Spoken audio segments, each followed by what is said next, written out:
अब घर जाने का टाइम हो गया है। रुको जीनी, पूरे कंपनी में सिर्फ तुम ही जल्दी घर जाती हो। जितनी सैलरी तुम मुझे देती हो उसमें इतना ही काम होता है, मुझे जाने दो। लेकिन बाकी सब तो अभी काम ही कर रहे हैं। लेकिन मैं यहाँ एक्टिंग करने नहीं आई हूँ। अगर काम करने की एक्टिंग करना है तो उसके अलग पैसे लगेंगे। जीनी, अभी तुम यंग हो, तुमको ज्यादा मेहनत करनी चाहिए। मैं मेहनत सिर्फ 7 बजे तक करती हूँ, उसके बाद मुझे आराम करना होता है। क्या तुमने अपना आज का काम खत्म कर लिया है? हाँ। तो फिर घर जाओ, मम्मा इंतजार कर रही हैं। चलती हूँ, बाय। आजकल के एम्प्लॉइज को टीम लीडर की इज्जत करना ही नहीं आता है। अब इसे कौन बताए कि टीम लीडर ही इज्जत के लायक नहीं है। ये देखो उसकी फाइल। जीनी की उम्र कम है लेकिन उसके पास आइडिया बहुत ज्यादा है। इतने में हमारी डायरेक्टर साहिबा आ जाती हैं। प्रिंस, आज से हमारी कंपनी 23 साल से छोटे लोगों को नौकरी नहीं देगी। इतनी बड़ी डायरेक्टर होकर भी आप उस छोटी बच्ची के पीछे हाथ धोकर क्यों पड़ी हो? तुमको ऐसा लगता है कि मैं उसके पीछे पड़ी हूँ, लेकिन मेरा उससे कोई लेना देना नहीं है। बहुत खड़ूस डायरेक्टर है यार। प्रिंस, जीनी को अब काम करने में कोई परेशानी तो नहीं जाएगी? अब डायरेक्टर जीनी को परेशान करने की कोशिश करेगी। सबसे पहले वो जीनी के जैसे दिमाग वाले किसी आदमी को ढूंढेगी। कियान, तुम तैयार हो जाओ, तुमको अब जीनी के साथ मिलकर काम करना है और ये काम सिर्फ तुम ही कर सकते हो। एक काम को दोनों मिलकर करेंगे तो दोनों के बीच कंपटीशन बढ़ेगा। दूसरा, वो जीनी को ऐसा काम करने को बोलेगी जिसमें वो माहिर नहीं है। जीनी, तुम अब से कॉपी राइटिंग का काम संभालोगी? लेकिन मैं कैसे? मुझे पता था तुम ये काम नहीं कर पाओगी। बड़ी अजीब है यार। वो छोटी छोटी गलती से जीनी का कॉन्फिडेंस लेवल कम करने की कोशिश करेगी। आज के मीटिंग में सभी अपने अपने काम की रिपोर्ट देंगे।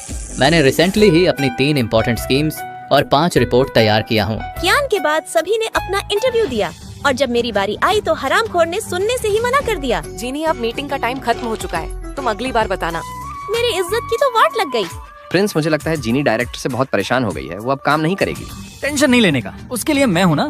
फिर मेरा प्रिंस बॉस मेरे पास आता है। जीनी, क्या तुमने अपना प्रोजेक्ट कंप्लीट कर लिया? नहीं प्रिंस बॉस, मैं अभी कॉपी राइटिंग की प्रैक्टिस में बिजी हूँ। प्रिंस बॉस, जीनी की प्रैक्टिस बंद करवाइए। इसके हिस्से का काम भी मुझे ही करना पड़ रहा है, कहीं मैं पागल न हो जाऊँ। प्रिंस, तुम मेरे साथ कियारा के केबिन में आओ। कियारा, तुमने अभी तक मुकेश अंबानी के साथ डील फिक्स क्यों नहीं किया? बॉस, कियारा ऑफिस के दूसरे काम में बिजी थी तो वो डील फिक्स नहीं कर पाई। कियारा, कुछ भी करके अंबानी जी के साथ डील फिक्स करो। बॉस, मुझे एक मौका दें, मैं वादा करती हूँ कि ये डील हमारी कंपनी को ही मिलेगी। अगर डील नहीं हुई तो नौकरी से निकाल दूंगा। अब तो तेरी नौकरी जाएगी। फिर मैं दूसरे दिन अंबानी से मिलने उनके ऑफिस जाती हूँ। रुको, अभी अंबानी जी आपसे नहीं मिल सकते। मुझे उनसे मिलना है, तुम कोई जुगाड़ लगवाओ। अभी वो अपने पर्सनल काम में बिजी हैं। आप 31 फरवरी के दिन आइए। अबे कियान, 31 फरवरी तो आती ही नहीं है। हमको पागल बना दिया। मैडम, डील तो हुई ही नहीं, हम बॉस को क्या मुंह दिखाएंगे? अब हम दोनों को बेरोजगार होने से कोई नहीं बचा सकता। मैडम, अंदर बॉस आपका इंतजार कर रहे हैं और आपको बुलाने के लिए बोला है। कियान, तुम घर जाओ, मैं बॉस से गाली खाकर आती हूँ।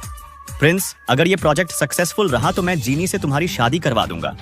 बॉस, मुझे माफ कर देना। अगर मैं जीनी को परेशान करने में ध्यान न देकर अपने काम में फोकस करती तो आज ये डील हमें ही मिलती। प्लीज मेरी इस गलती के लिए मुझे जॉब से ना निकालें।